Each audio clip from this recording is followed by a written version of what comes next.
अस्सलाम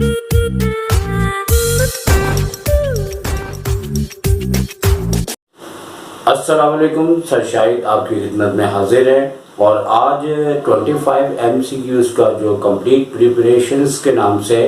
वो बिल्कुल आखिरी मरहल में पहुंच चुकी है और आज 24 वीडियोस की हम वीडियोस बनाएंगे। और इस वीडियोस के अंदर बुनियादी तौर पे मकसद ये है कि अब तक की जितनी वीडियोस हैं उसमें कुछ पॉइंट्स ऐसे हैं जो कि नहीं शामिल हो सके और उनको शामिल करना है। और 24 वीडियोस बुनियादी तौर पे 23 वीडियोस में तमाम पॉइंट्स हमारी नज़र से कंप्लीट कर दिए गए हैं, लेकिन जो चंद पॉइंट्स आपकी खिदमत में पेश नहीं किए जा सके उसके ऊपर आज 24 वीडियोस बना रहे हैं। और याद रहे, कई बच्चे आखिर तक वीडियोस नहीं देखते और अभी हम आपको बता दें कि 25 वीडियोस बहुत ही ज़बरदस्त है, बहुत ही आपको एग्ज़ाम के अंदर आपको फ़ायदा देने वाली है। और बुनियादी तौर पे 24 वीडियोस के बाद आपका चेकअप भी हो जाएगा, आपको 150 MCQs बमा उसका सॉल्यूशन और आंसर्स के आपकी खिदमत में पेश किया जाएगा। और इससे दो बातें होंगी, एक तो ये चेक हो जाएगा कि 24 वीडियोस के बाद आप उसमें कितनी कर सकते हैं, और अगर नहीं भी कर सकते तो 150 के आंसर तो मौजूद होंगे। और यकीनी तौर पे एग्ज़ाम से पहले अगर 25 वीडियोस आप देखेंगे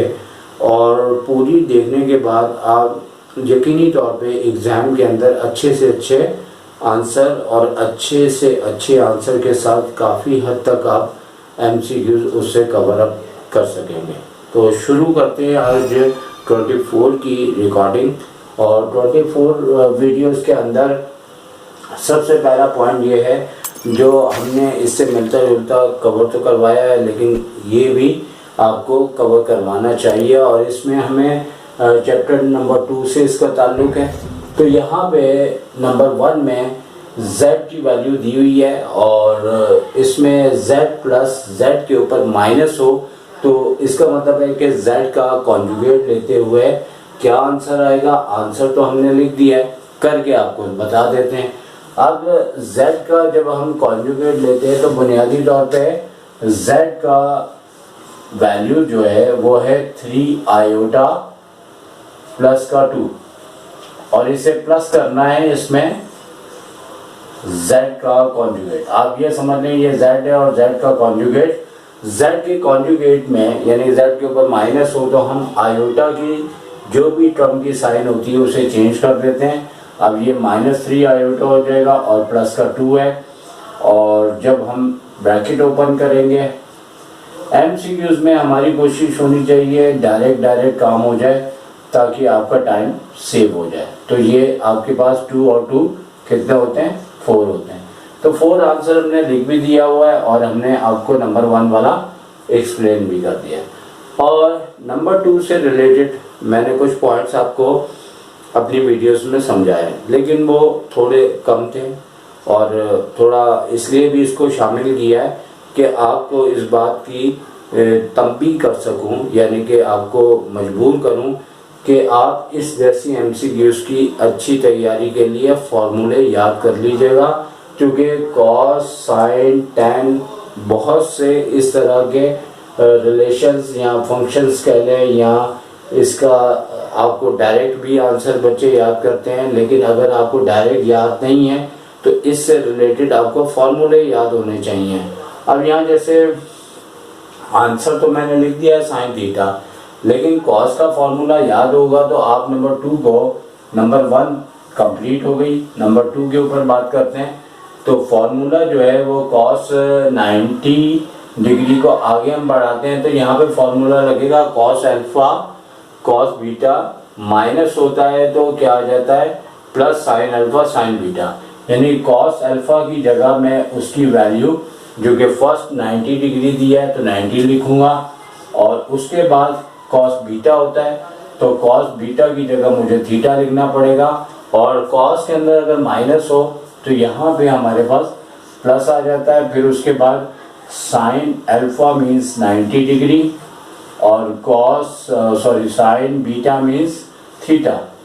अब cos 90 जीरो होता है, जो cos थीटा को जीरो कर जाएगा, तो ये तो पूरी टर्म आपकी जीरो हो जाएगी। यहाँ पे sin 90 1 होता है, तो 1 से sin थीटा जब मल्टीप्लाई होगा तो हमारे पास 1 से मल्टीप्लाई होने के बाद sin थीटा आएगा। तो ये प्लस का sin थीटा इसका आंसर आ गया, जो कि हमने वहाँ पे पहले से ही लिख रखा हुआ है, लेकिन सिर्फ हम आपको करके बता रहे हैं। ये तीसरी एमसीक्यूज जो मेरे जहन में बार बार आता था कि ये हर बारी ड्रॉप हो जाती है, और जबकि एग्ज़ाम के अगर 10 ईयर्स देखे जाएं, क्योंकि 10 ईयर से ये एमसीक्यूज आनी शुरू हो गई है, तो उसमें कम से कम 2-3 बार ये पॉइंट आपके पेपर्स में आया है। तो ये हर बार मेरे जहन से ड्रॉप हो जाता था, और इस दफ़ा मैं इसको पकड़ के लाया हूँ ताकि मैं आपको समझा सकूँ। वैसे तो ये मैट्रिक्स से रिलेटेड है, लॉग से 3.2 आपकी एक्सरसाइज थी, उसमें आपने इस टाइप के क्वेश्चंस किए थे, तो लिहाजा जिन्होंने उस टाइम भी अच्छी प्रैक्टिस की थी बआसानी कर सकते हैं, लेकिन हम आपको इसको एक्सप्लेन कर देंगे। नंबर 3 के ऊपर बात करते हैं। तो यहाँ पे हमें x की वैल्यू फाइंड करनी है, और 2 की पावर यहाँ पे दी है x plus 3 is equal to, अच्छा अब यहाँ पे करना क्या है कि 32 अपॉन में है, तो ये न्यूमिनेटर में है 2, तो पहली फुर्सत में इसको नीचे से ऊपर लाना है, और जैसे ही ऊपर लेके आएंगे तो 32 की पावर नीचे +1 थी, ऊपर आ जाएगी -1। तो अब इन दोनों को एक जैसा करना होता है। बाज़ वक़्त तो ऐसा होता है यहाँ पे 2 लिखा है तो यहाँ 2 की पावर 5 बन के आसानी हो जाएगा। बाज़ वक़्त ऐसा लिखा होता है कि यहाँ दोनों नंबर ऐसे होते हैं, जैसे यहाँ पे 9 है, यहाँ पे 27 है, तो 9 और 27 को दोनों को 3 बनाना पड़ेगा। 9 3 का स्क्वायर होगा और 27 3 का क्यूब होगा। तो इस सूरत में ये 2 तो ऐसे ही रहेगा, लेकिन यहाँ पे 2 की पावर 5 आएगी तो -1 है, तो वो -5 हो जाएगा, तो बेस से बेस कैंसिल हो जाएगा, और x की वैल्यू जब फाइंड आउट करेंगे तो पावर के इक्वल आ जाएगा, तो -5 है, तो x -5 प्लस का 3 उधर जाके माइनस का 3 होगा, तो इस तरीके से इसका आंसर -8 हो जाएगा। और आप देख सकते हैं कि -8 हमने ऑलरेडी पहले लिखा हुआ है, और किस तरीके से इसका आंसर आ जाएगा ये नोट करते रहें कि ये नंबर 1 का आंसर था, ये नंबर 2 का आंसर, और ये नंबर 3 का आंसर। हम यू करके भी लिख देते हैं ताकि याद रहे कि नंबर 2 का, नंबर 3 का। तो जब तक हमारे पास स्पेस है तो ये आपको दिखाई दे रहा है। इसके बाद नंबर 4 के ऊपर आते हैं। तो नंबर 4 ये मौजूदा जो आपकी लास्ट के 3 ईयर्स के अंदर कुछ नई एमसीक्यूज आई थी जो कि पहले इस तरह की नहीं आती। अगर हम 10 ईयर्स को देखें तो 6 ईयर तो तकरीबन एक जैसे ही थे, लेकिन 6 के बाद इन्होंने थोड़े से नए पॉइंट्स देने शुरू कर दिए, क्योंकि अभी कुछ ऐसे चैप्टर्स है जो आपके सिलेबस में शामिल नहीं है, वो भी उन्होंने चेंज कर दिए, थोड़े से नए अंदाज से देने शुरू कर दिए। तो लिहाजा आप ये कह सकते हैं कि 2015 के बाद से इनका मिजाज थोड़ा सा पेपर्स के एमसीक्यूज के मामले में थोड़ा सा चेंज हुआ है। अब नए पॉइंट्स जो है वो अपनी तरफ से काफ़ी ज़्यादा दे रहे हैं, और ये पॉइंट भी ओनली 1 टाइम आया है 10 ईयर की हिस्ट्री में, और कोई इतना मुश्किल नहीं है। और अक्सर हमारे 9.1 के अंदर ये लास्ट क्वेश्चन है, गालिबन 11 क्वेश्चन है, अक्सर बच्चे इसे छोड़ देते हैं, और छोड़ने की वजह से ही मैंने अपने पहली वीडियोस में भी बताया था कि कुछ एमसीक्यूज बच्चों की नफ्सियात के मुताबिक आती हैं जो वो छोड़ देते हैं, उसी के ऊपर पॉइंट्स बना देते हैं। और इसमें ये कहा है कि if arc of length S is equal to the radius R then central angle theta is dash. तो आंसर तो हमने लिखा है 1 रेडियन। तो अब इसके अंदर नंबर 4 की अगर बात करें तो नंबर 4 के अंदर हमारे पास फॉर्मूला होता है S is equal to R theta. अब वो ये कह रहा है कि भाई अगर आपका आर्क ऑफ लेंथ, यानी आर्क ऑफ लेंथ कहते हैं एस को, और रेडियस आर है, अगर ये दोनों इक्वल हों तो आपको बताने जो है वो क्या होगा इसका। तो अब यहाँ पे अगर S और R आपस में इक्वल होते हैं तो हम क्या करेंगे कि दोनों इक्वल हैं, तो यहाँ S की जगह भी R आ जाएगा और यहाँ पे भी आर ही रहेगा। फिर आर को जब हम आर से डिवाइड करेंगे यहाँ से लाके, तो ये कटने के बाद हमारे पास जो थीटा है वो 1 के इक्वल आ जाएगा, और वो इसकी जो भी वैल्यू आती है वो रेडियन के अंदर आती है। तो इस तरह नंबर 4 का जो आंसर है हमने ऑलरेडी वहाँ पे लिखा हुआ है 1 रेडियन, तो वो इस तरीके से आया है। लेकिन जो बुक के अंदर 11 क्वेश्चन है 9.1 का, उसमें उसने हाफ बोला था, तो उससे थोड़ा सा चेंज किया हुआ है। लेकिन जो है वो जब भी कोई टीचर अगर उस क्वेश्चन को एक्सप्लेन करते हैं तो वो यही कहते हैं कि इतना छोटा क्वेश्चन आ नहीं सकता। तो ये देख लें, उन्होंने एमसीक्यूज बना के आपको दे दिया। तो नंबर 5 के ऊपर अगर बात करें तो नंबर 5 भी इस तरह की एमसीक्यूज है जो एक साल ही देखी गई है, और इसमें उन्होंने r cos theta equals to 4 और r sin theta equals to 3, और उसके बाद r की वैल्यू वो पूछना चाह रहा है कि क्या होगी। तो हमने आंसर तो वहां पे लिख दिया हुआ है 5, लेकिन ये किस तरह से मालूम होगा, इसके लिए आप ये देख सकते हैं कि अगर आपके पास नंबर 5 के ऊपर बात कर रहे हैं तो इससे रिलेटेड एक फॉर्मूला है जो कि होता है sine square theta plus cos square theta is equals to 1। अब हमारे पास सिलसिला कुछ इस तरह से है कि यहाँ पे r लिखा हुआ है और cos के साथ और sin के साथ भी r लिखा हुआ है। तो हमने करना क्या है, और ये दोनों स्क्वायर में है, तो हम r स्क्वायर को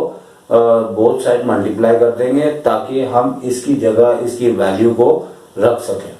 तो यहाँ पे इस तरीके से अगर हम देखें तो हम अगर r स्क्वायर लेफ्ट पे भी मल्टीप्लाई कर देते हैं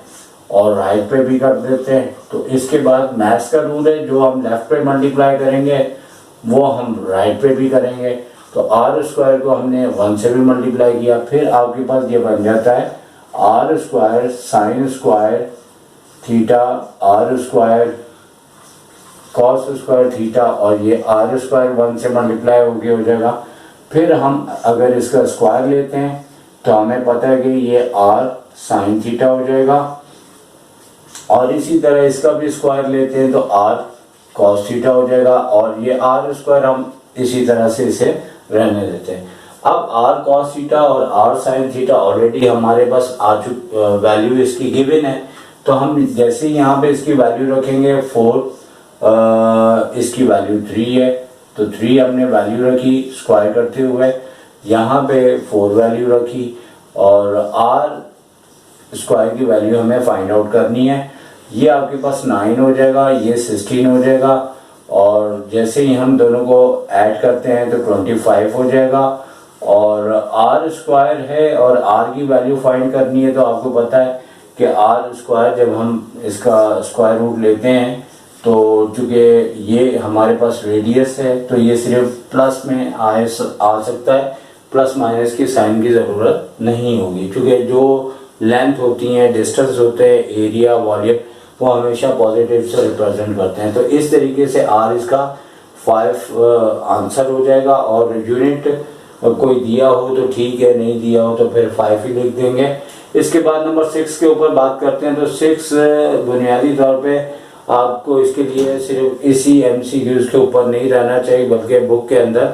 2 चैप्टर से पहले इस तरह के कई रिलेशंस दिए हैं जिन्हें उन्होंने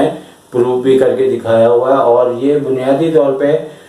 एक कॉम्प्लेक्स नंबर्स के रिलेशंस हैं जिनका लेफ्ट और राइट उन्होंने बुक के अंदर ऑलरेडी बताया हुआ है कि अगर हम z को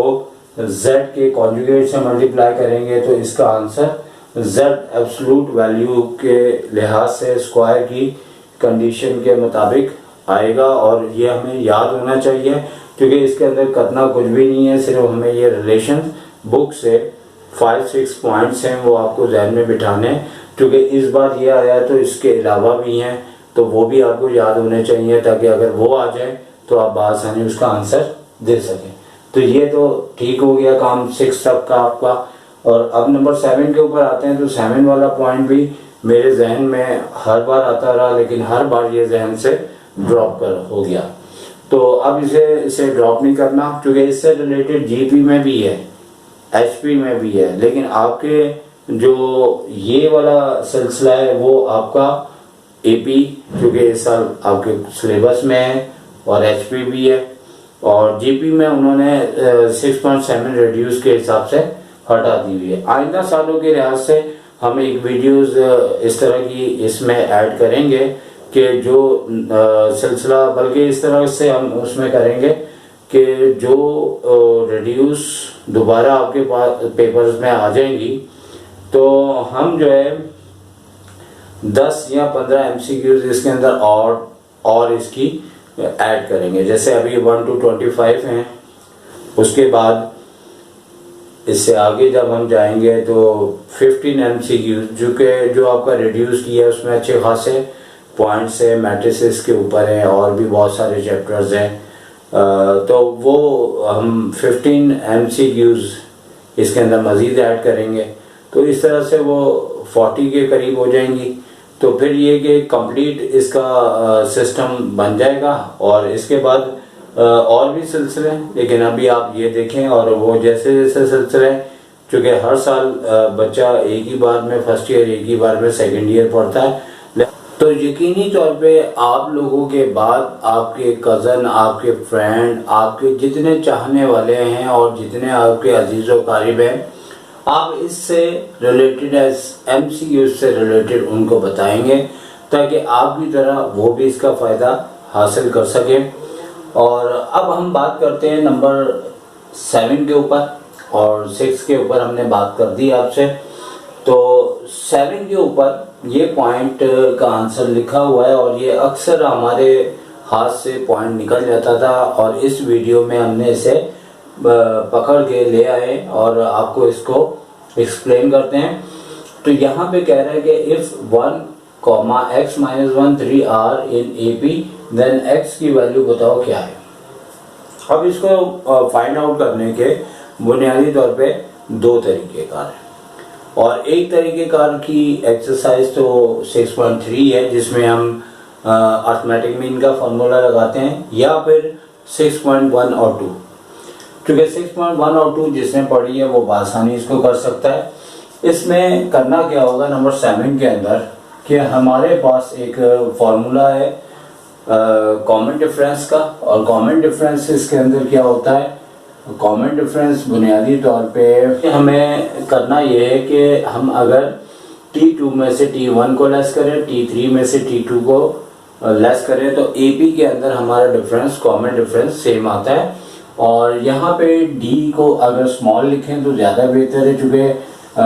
बुक के अंदर, और वैसे भी हमने कॉमन को पूरा कॉमन नहीं लिखा, लेकिन C मीन्स कॉमन और D मीन्स डिफरेंस, यानी कि D अगर हम इसको D कर दें तो बहुत ही अच्छा होगा। तो अब हमें करना क्या है कि यहाँ पे कॉमन डिफरेंस आपको इसके मुताबिक लेना है, और कॉमन डिफरेंस में T2 हमारे पास सेकंड टर्म कहलाएगी यहाँ पे, यानी x - 1 में से हम माइनस करेंगे पहली टर्म को, तो पहली टर्म हमारे पास 1 दी हुई है। इसी तरह T3 जो टर्म है वो आपके पास 3 लिखी हुई है, और इसमें से हमें लेस करना होगा T2 को, तो T2 हमारे पास x - 1 है। तो अब जैसे ये ब्रैकेट ओपन करेंगे और इसका आंसर माइनस दोनों की साइन बदल देगा, तो अब हमारे पास क्या सिलसिला बन रहा है कि अगर हम तमाम नंबर को एक साइड कर लें तो ये x, बल्कि x को एक साइड कर लेते हैं और कांस्टेंट को दूसरी साइड कर देते हैं, और 3 और 1 4 होता है, और -1 - 2 है जो कि यहाँ आगे प्लस का 2 हो जाएगा, ये 2x हो गया और ये 6 हो गया, और x का जो मल्टीपल है 6 से जैसे डिवाइड होगा तो 3 इसका आंसर आएगा। और हमने 3 ऑलरेडी पहले से लिखा हुआ है और निकाल के भी दिखा दिया, तो ये नंबर 7 का आंसर आ चुका है, नंबर 7 का 3 आंसर आ चुका है। अब लास्ट MCQs है भाई, इसमें तो कोई वर्किंग ऐसी नहीं है, ये एक डेफिनेशंस है और इसका ताल्लुक ट्रिग्नोमेट्री से है, और ट्रिग्नोमेट्री में बहुत से फॉर्मूलों से रिलेटेड डेफिनेशंस उन्होंने लिखी हुई है। और एक तरह से इस MCQs में भी जिन बच्चों ने मैट्रिक के अंदर प्रैक्टिकल ज्योमेट्री अच्छी पढ़ी है तो वो तो जवाब दे जाएंगे, और जिन्होंने नहीं पढ़ी तो उनके लिए मुश्किल हो सकती है। और यहाँ पे एक सर्किल होता है और वो ट्राइंगल के अंदर की जानिब तीनों साइडों से टच होता है और इस सर्किल को जो है वो इन सर्किल कहा जाता है। तो लिहाजा यही इसके बारे में कहा गया है और ये डेफिनेशन है इन सर्किल की, तो याद रखनी पड़ेगी आपको। तो उम्मीद है कि हमने एक बहुत अपना फ़र्ज़ और ना कि हमने किसी टीचर्स को कॉपी करते हुए ये 25 पॉइंट्स आपकी खिदमत में पेश किए, बल्कि अपने ज़ाती जहन की ये सोच थी। और आज हमने 24 वीडियोस तकरीबन हमारा कंप्लीट हो गया है। 25 वीडियोस में तो आपका एक तरह से समझ लें एक रिवीजन होगा, बहुत ही प्यारा होगा, बहुत ही अच्छा होगा, आप खुद देख सकेंगे उसे। और तमाम स्टूडेंट्स कुछ बातें उनसे साथ साथ में डिस्कस भी करता गया और यकीनी तौर पे इंसान से थोड़ी सी ऐसी बातें ज़रूर होती है कि कहीं वो इतना अच्छा एक्सप्लेन नहीं कर पाता और कहीं वो एक्सप्लेन खुद फील करता है कि मैंने बहुत अच्छा किया है। और इस सिलसिले में आपके कमेंट्स की बहुत ही ज़्यादा कमी महसूस हुई। कमेंट से होता क्या है? देखिए, कमेंट से ये होता है कि टीचर के अंदर कोई अगर कोई थोड़ी बहुत गलतियाँ मौजूद हों या उनको बेहतर करने में आप अपना किरदार अदा कर सकते हैं, तो कमेंट से इम्प्रूवमेंट आती है और तारीफ से भी इम्प्रूवमेंट आती है और तनकीद से, और जो बेहतर होना चाहे तो वो भी खुश होता है कि आप बेशक तनकीद करें, कोई ऐसा इशू नहीं है। और तमाम बच्चे माशाल्लाह लाइक करते हैं। हमारा जो इससे पहले चैनल था जो कि आपको मालूम है हैक हो चुका है, और उसमें भी जो है वो लाइक ही लाइक थे, डिसलाइक अल्लाह का करम है, कोई एक आध बच्चा कभी कभार कर दिया करता था। लेकिन अब सिलसिला ये है कि ये तमाम वीडियोस हमने अपने नए चैनल पे डाली हैं और हम तमाम वो वीडियोस जो हमारे पहले चैनल्स पे थी वो दोबारा बनाएंगे और आपके उस वक्त तक पेपर हो चुके होंगे और अभी आप जो इससे पहले वीडियोस है आप देख सकते हैं। लेकिन इंशाल्लाह हम इस चैनल के ऊपर पहले से ज़्यादा बेहतर और सीखते हुए एक साल के तजर्बे में कि अब किस तरह की टेक्नोलॉजी आपके लिए बेहतर है, हम अपनी टेक्नोलॉजी को भी बेहतर करने का सोच रहे हैं और अपने पढ़ाने के बारे में भी बेहतरी लाने के लिए। और जाहिर सी बात है हर काम के पीछे एक आध साल के एक्सपीरियंस से कुछ बेहतरी आती है। तो तमाम वीडियोस जो हमारी पहली थी जो और दोबारा से नए अंदाज से बेहतर करके मैं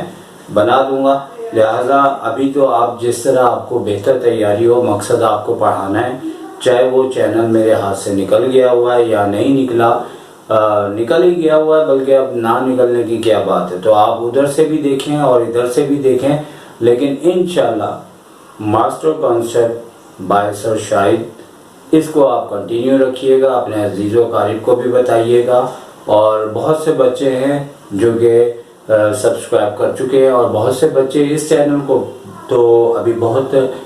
सब्सक्राइबर्स की ज़रूरत है और ज़्यादा से ज़्यादा करें, क्योंकि पहले बहुत ज़्यादा मेहनत की है, बहुत ज़्यादा मेहनत, और आप मेरी जगह होते तो खुद पता लग जाता। मैंने तो फिर भी इतनी नाराज़गी का इजहार नहीं किया,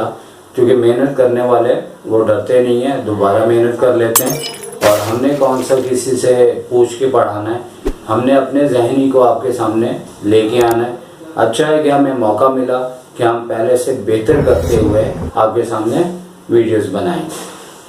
तो ये आखिरी वीडियोस है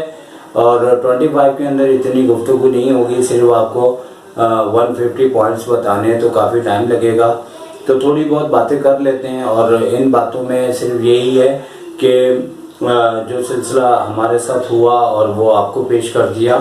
कमेंट्स की कमी रहती है, बस कमेंट्स जो है आप अच्छा करें बुरा करें वो आपके इख्तियार में है। और जाहिर सी बात है कि हम जब मेहनत करते हैं तो जो तनकीद होती है आपकी तरफ से वो अगर सही होती है तो हमें नज़र भी आ रही होती है। और बहुत से स्टूडेंट्स ये कह देते हैं कि कोई तनकीद नहीं है तो फिर तारीफ़ तो होगी, तो तारीफ़ ही कर दिया करें कमेंट्स करके। और तमाम स्टूडेंट्स ये भी बात नोट कर लें कि ये 25 पॉइंट्स जो मैंने कंप्लीट किए हैं या कंप्लीट हो जाएंगे, उसका मकसद थोड़ा सा ये भी है कि हम अपने तमाम स्टूडेंट्स को जो प्राइवेटली हम टीच करते हैं, चाहे किसी भी जगह हो। और MCQs हमारा फर्स्ट ईयर सेकेंड ईयर का कोर्स इतना ज़्यादा होता है कि वो जो है वो एक साल के अंदर अगर हम बहुत ही आला पढ़ाने की कोशिश करें तो कंप्लीट होना बड़ा मुश्किल होता है, काफ़ी सारी चीज़ें छोड़नी पड़ती हैं। तो मैंने यही सोचा कि 25 पॉइंट्स बनाने के बाद मैं ये काम अपना YouTube के हवाले से अपने स्टूडेंट्स और आप पूरे कराची के स्टूडेंट और कराची से रिलेटेड जो बैरून मुल्क हैं वो भी बहुत ज़्यादा वीडियोस को देखते हैं। बहुत से बच्चे ऐसे हैं जो देखा ये गया कि मुल्क से बाहर होते हैं, तो वहाँ पे सिलेबस अलग होता है, टीचर अलग होते हैं, तो वो YouTube ही के ज़रिए पढ़ते हैं। और मैंने अपने पहले चैनल्स में भी देखा था तो तकरीबन 30% जो है अदर कंट्रीज़ में मेरी वीडियोस को देखा जा रहा था, जिसमें सऊदी अरब, दुबई, कुवैत और उसके अलावा अमेरिका, बहुत से ऐसे कंट्री थे जो कि चैनल की लिस्ट से पता लग जाता है कि कौन कौन से ये मेरे चैनल्स को कहाँ से देखा जा रहा है। तो अल्लाह करे तमाम स्टूडेंट बड़े अच्छे नंबरों से कामयाब हों और बहुत ही ज़बरदस्त किस्म के नंबर आएँ, और हमारी आपकी अच्छे नंबरों में थोड़ी सी हमारी भी शमूलियत हो जाए, हम भी आपकी मेहनत के अंदर थोड़े से शामिल हो जाएं। तो इस चैनल को आगे लेके जाने में आप ही लोगों का किरदार है। आप देखिए पूरे कराची के अंदर कितने ज़्यादा स्टूडेंट्स होते हैं, लेकिन मसला ये होता है कि बहुत से टीचरों की कोशिशें हर शख्स तक पहुंच नहीं पाती, क्योंकि मैं क्या बड़े आला टीचर यहाँ पे पढ़ा रहे हैं यूट्यूब पे, और यकीनी तौर पे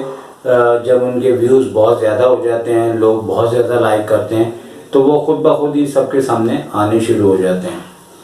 और मेरी भी माशाल्लाह शुरू की वीडियोस में आप लोगों के तामुन से काफ़ी उसमें व्यूज़ आए स्टार्टिंग के लिहाज से, तो यूट्यूब वालों ने भी उस पर थोड़ा सा बेहतरी का इशारा मुझे दिया, और यकीनी तौर पे आने वाले वक्तों में मेहनत और होगी तो आप लोगों को तमाम फर्स्ट ईयर के बच्चे तो सेकंड ईयर में भी आएंगे, और बहुत से बच्चे पूछना चाहते होंगे तो उनको मैं बता दूं कि इस चैनल के ऊपर मैं अभी फर्स्ट ईयर पे काम इसलिए कर रहा था कि मुझे मालूम है कि फर्स्ट ईयर के पेपर होने वाले हैं और बच्चों को ज़्यादा से ज़्यादा फ़ायदा दिया जा सकता है। तो अभी ना 9-10 के ऊपर कोई काम हो रहा है और ना सेकेंड ईयर के ऊपर हो रहा है, और इसी तरह बहुत सी कॉन्सेप्ट्स की वीडियोस है जो कि रुकी हुई थी, अब जो पहले भी बनाई है उन्हें बेहतर करके दोबारा बनाना होगा। और जैसे ही जिस दिन आपका पेपर ख़त्म होता है उसके बाद हमारा दूसरी क्लासेस के ऊपर भी सिलसिला होगा, और तमाम ऐसे स्टूडेंट जो फर्स्ट ईयर क्लास में मैट्रिक के बाद आए, वो तमाम स्टूडेंट जो है हमारे जो है वो स्टार्टिंग के चैप्टर हमने ऑलरेडी कंप्लीट कर दिए हुए हैं, और हमारी फर्स्ट ईयर की प्लेलिस्ट में जाएं और सबसे पहले लेक्चर को सबसे पहले देखें और उसके बाद कंटिन्यू आगे देखते जाएं, और एक्सरसाइज वाइज वो आगे चलता रहेगा। और जिन बच्चों ने अभी तक कोचिंग में एडमिशन नहीं लिया या कहीं नहीं पढ़ रहे, वो अगर अपने तौर पे पढ़ना चाहें तो इस पे पढ़ सकते हैं, और अगर कोई पढ़ने के बाद प्रॉब्लम आए तो हमारे इस चैनल्स के ऊपर भी आप अच्छी अपने कॉन्सेप्ट को दोबारा चेक कर सकते हैं। और यकीनी तौर पे सारे क्वेश्चंस करवाने तो इतने आसान नहीं है, और हमारा मकसद सिर्फ यही होगा कि आपको MCQs के ऊपर ज़्यादा से ज़्यादा फोकस करें, हर चैप्टर्स के कॉन्सेप्ट्स बताएं कि वो चैप्टर्स में करना क्या होता है, उसका पर्पस क्या होता है चैप्टर्स का। और वो वीडियोस जो कि जो बच्चे ऑलरेडी कहीं पढ़ रहे होते हैं तो उनको उन चीज़ों का नहीं बताया जाता है, या बताया भी जाता है तो भूल जाते हैं। तो YouTube के ऊपर मैंने एक साल में ये देखा कि पढ़ते सारे बच्चे और पढ़ने के बाद उन्हें कई क्वेश्चंस जो कि एग्ज़ाम में आते हैं उन्होंने कोचिंगों से अच्छे पढ़ लिए होते हैं, लेकिन चूँकि यहाँ पे हमें वो देखना होगा कि पढ़ने के बाद बच्चों का प्रॉब्लम किस टाइप का आता है, हम उससे रिलेटेड अब वीडियोस इसके अंदर डालेंगे और यकीनी तौर पे वो फ़ायदा देंगी। और जैसे ही अगले साल आप सेकेंड ईयर में आएंगे तो हर चैप्टर के कॉन्सेप्ट्स और उससे रिलेटेड जो एग्ज़ाम के दिन करीब आएंगे तो हम इम्पोर्टेंट वीडियोस बना के आपको देंगे इम्पोर्टेंट टॉपिक्स, इम्पोर्टेंट MCQs। तो हमारी जाहिर सी बात है जो बनी है वो हर साल के लिहाज से बनी है। तो ये बात आप नोट कर लें कि जो आपकी MCQs बनी है ना, वो सिर्फ 2021 के लिहाज से नहीं बल्कि एवरी ईयर के लिहाज से, जब तक कि बुक में वाज़ेह चेंजिंग नहीं आती। तो ये हर साल आपकी MCQs आगे चलेंगी और आपके छोटे भाइयों के काम आएंगी और अजीज़ व क़रीब के भी काम आएंगी। तो गुफ्तगू काफ़ी लंबी हो गई है क्योंकि ये तो 24 वीडियो है, 25 बाकी है, लेकिन 25 में ज़्यादातर पूरी MCQs में स्टार्टिंग में मैं आपके सामने आऊँगा, फिर मैं आपके सामने से चले जाऊँगा और आप 150 पॉइंट्स की वीडियोस को आप देखेंगे और इंशाल्लाह बहुत ज़्यादा फ़ायदा उठाएंगे। तो सर शाहिद को अपनी नेक दुआओं से याद रखें और आपको भी अल्लाह कामयाब करे, मुझे भी कामयाब करे। और इस बार जो मैं मेहनत कर रहा हूँ उसका मुझे और आप सबको एक बहुत अच्छा फ़ायदा मिलना चाहिए। और आपकी गाइडलाइन, आपके कमेंट्स, आपके हर वो बात जो कि आपको फ़ायदा दे सकती है, आप अपने कमेंट्स में इस वीडियो के बाद कर सकते हैं ताकि सेकंड ईयर के अंदर जितनी MCQs बनाई जाए वो उसी लिहाज से आपकी खिदमत में पेश की जाए। तो सर शाहिद आपसे इजाज़त चाहेंगे। टेक केयर, अल्लाह हाफिज़।